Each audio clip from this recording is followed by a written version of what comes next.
បងជាន់ដោយផ្លេចក្នុង Condo Times Square 10 ឆ្នេរអូត្រេសចាប់បើកលក់ហើយ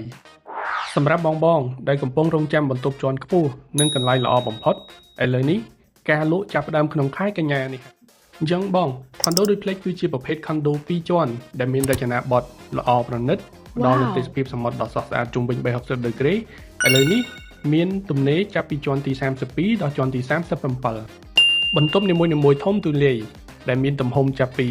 67ម៉ែត្រការ៉េរហូតដល់400ម៉ែត្រការ៉េហើយក្នុងនេះគឺយើងមានជាប្រភេទ1បន្ទប់គេង2បន្ទប់គេងរហូតដល់4បន្ទប់គេងផងដែរនេះហើយបងស័ក្តិសមបំផុតសម្រាប់ក្រុមគ្រួសារសម្រាប់លំហែនិងជាជម្រើសដ៏ល្អបំផុតសម្រាប់ការវីដេអូផងដែរ